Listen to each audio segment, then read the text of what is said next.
when I was in America, like I started off really healthy. I was eating really lovely, like veggie and vegan, and having the odd treat. But then I got on the ice creams and I got on the burgers and the chips, and you can be really healthy there, or you can be really unhealthy. But because of my business and what I do, like I obviously cook a lot of my own food, so I'm not eating junk food at home really. But more so, like if I go out to a restaurant, I'll treat myself to a dessert and have a couple of cocktails. But I'm very balanced. But when I have a goal, I'm really focused. So I can just stop eating chocolate and sugar and naughty stuff almost instantly, whereas a lot of people struggle. They sort of think they've ruined the week and they've ruined their diet and they keep it going, and it's a vicious cycle. But you have to accept that there'll be days that you don't prep your meals, you get really tired, you walk into a shop and you're starving hungry and you grab a chocolate bar. Like that happens to everybody. Yeah. The key to it is to try and prepare in advance.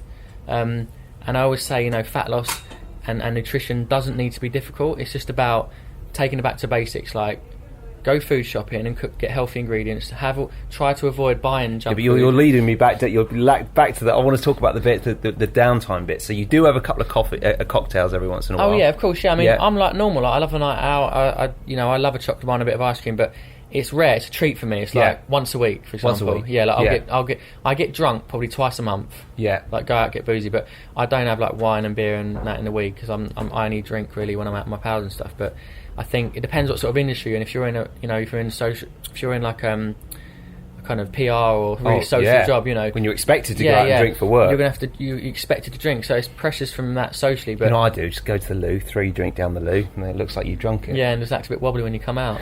I think it's a shame, innit, that you've got to explain why you're not like drinking, and you've got to justify it, because I think when you don't drink, your body gets healthier and leaner, and also your mentality and your mindset, like you wake up fresher, you want to go to the gym, you want to work harder, you're more productive, so you do achieve more, I think, by being a bit more sober as such. And you were talking about being away, and you started off great, and then you kind of you went off the rails a little bit, and I read an interview with you and you were talking about, did your mum bring out some sweets or something like that, and that helped tip you over the edge a little bit? It's really weird. I've done a Facebook Live talking about how I sort of lost motivation. It was only a 3-week period where I wasn't really exercising and I was eating loads of sugar, and when I start eating sugar and I crave it, like after every meal, and I'm having a can of Coke with my dinner and whatnot.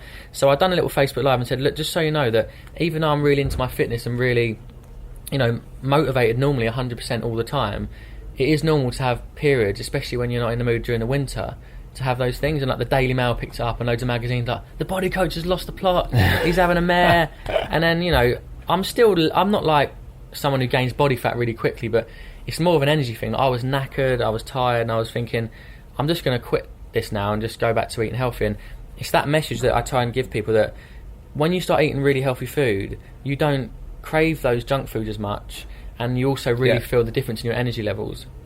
Everything comes back to your nutrition. I'd say that's high fat, low sugar as well. The less sugar that I eat, the less I crave it. And the moment I start eating ice cream, I'm like, oh my god, this is amazing. It's incredibly addictive. Like, it's physically, instantly. But I have a massive come down. Like, if I have a tub of Ben & Jerry's, which I do sometimes do, I lay on the sofa and I'm, like on Christmas Day when you're like having you're a zombie.